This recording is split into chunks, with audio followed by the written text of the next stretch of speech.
Hello, everyone. Carlos here. Welcome to the Tech Brief for the week of September 9th, the second week of September for 2024. So that means Patch Tuesday. So Microsoft came out with 107 CVEs this month. Out of those 107, we have 40 days that are being actively exploited. So that means that researchers out there are super happy because they have something to research, kind of like a challenge for them to go after. And everybody else that does incident response, that does vulnerability management, that has to deal with patching, this is not going to be a very good week for you. No, God! No, God, please, no! No, no, no! There's going to be a lot of work that we have to go through. Now, those 4 vulnerabilities are going to be first CVE 2024-38.0. This specific one is around Windows installer. It's an elevation of privilege vulnerability in Windows. Right now, it's being exploited in the wild. Microsoft has detected exploitation of this one, but has not seen a proof of concept code out there. They're rating this one with a CVSS score of 7.8. We have another vulnerability, which is 2024-38.271, is a security feature bypass vulnerability in the Windows mark of web. This is one that is actually being classified as important in terms of severity. It has a CVSS score of 5.4. We're seeing this vulnerability exploited in the wild. There's actual proof of concept also for this vulnerability. And what happens is that a dot gets appended at the end of a path in a link file. Windows tries to correct that link file, so it rewrites the link file itself, correcting the wrong path, and it removes the mark of the web.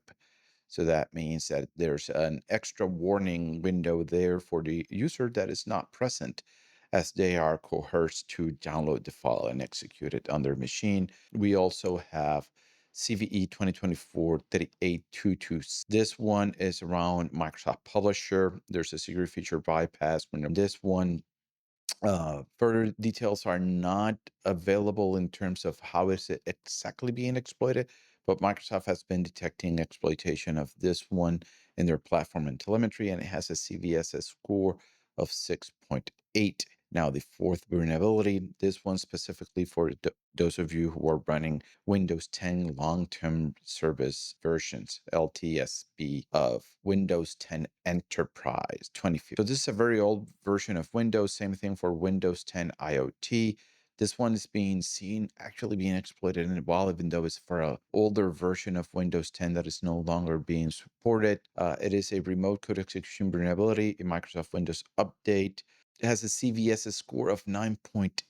I was believing that this was a very rare instance of finding such an old version of Windows 10, but I was told by some of my sources that it's actually very common in terms of point of sale devices. So it is something that you need to check your inventory and address. So yeah, Patch Tuesday, 4 vulnerabilities out there that are being exploited in the wild. And in addition to that, we also have 8 criticals from Microsoft. We are seeing that we have vulnerabilities that are being exploited currently in the wild, which means that we need to start doing threat hunts in our environment. So we have to start looking at the details of the vulnerabilities themselves. How are they being exploited? Look at the threat intel that we have available to it. Create a plan for us to perform that threat hunt, looking for possible IOCs of the actions, and start performing those threat hunts across our environment to see if we have been a target of an actor abusing this specific types of vulnerabilities, while our vulnerability management team prioritizes and works with our infrastructure team to make sure that patches are deployed. Yeah, patches, they're not fun, but patching is necessary. So also in the news, we have a SonicWall vulnerability that's actually being exploited by a ransomware crew. The ransomware crew in specific in this case is Akira. The vulnerability is tracked with CVE 2024-40766. It affects Sonic OS. It actually is affecting multiple generations of SonicWall Firewalls. This vulnerability in specific was actually disclosed in August 22nd, but recent evidence suggests that it's already being exploited in the wild.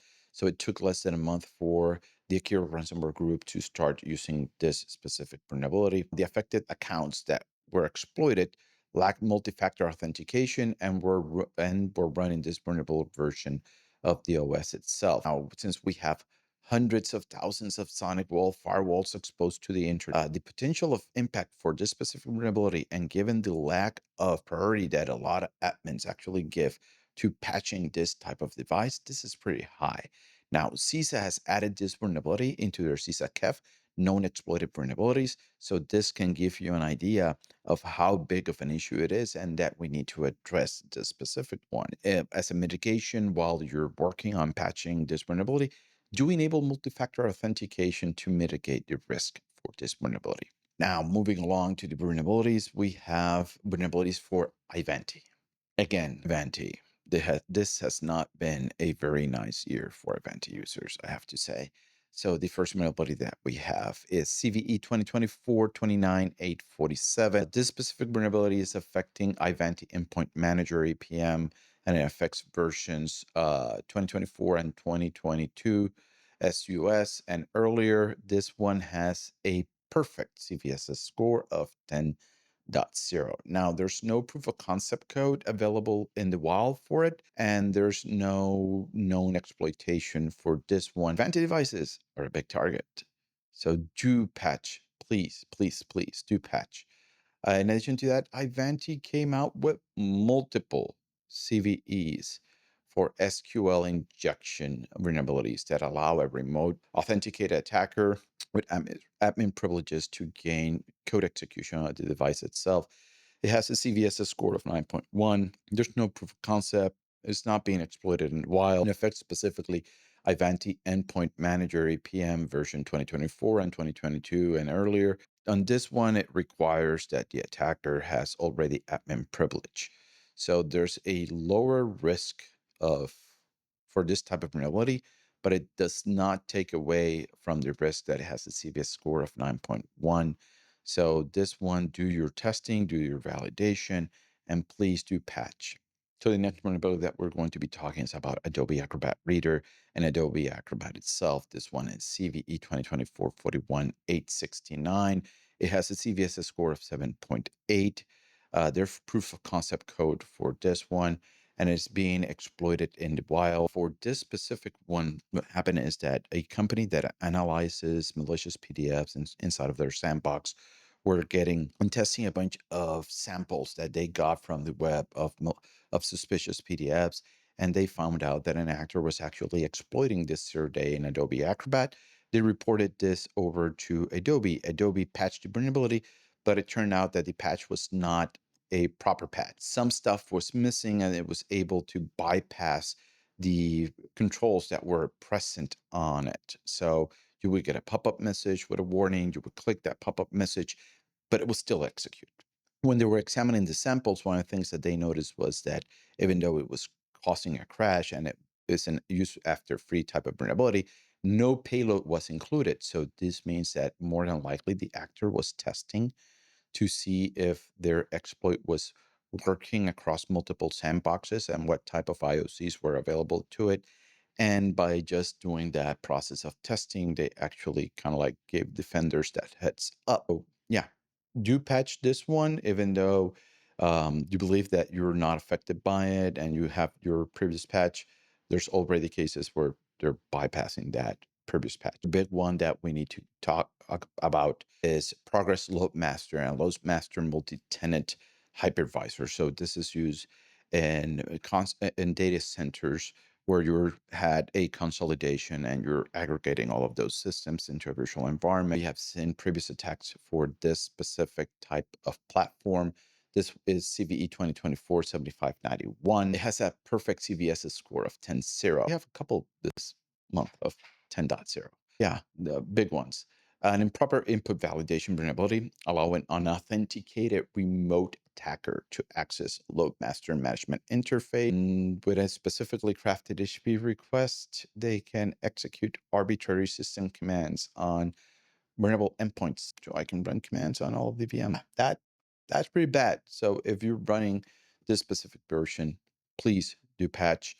We also have vulnerabilities for Kibana, another security product that a lot of people actually use and leverage in their environment. This one has CVE 2024-37 288, and it affects Kibana versions 8.15.0. It has a CVSS score of 9.9. There's no proof of concept code. It's not being exploited in the wild.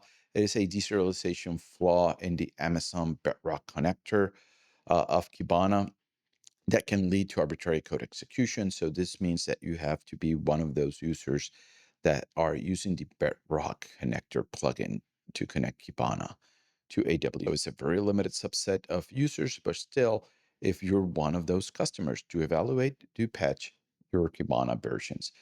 The next vulnerability for Kibana is CVE 2024-37 to 85. This affects Kibana versions 8.10.0 all the way to 8.15.0. This one has a CVSS score of 9.1.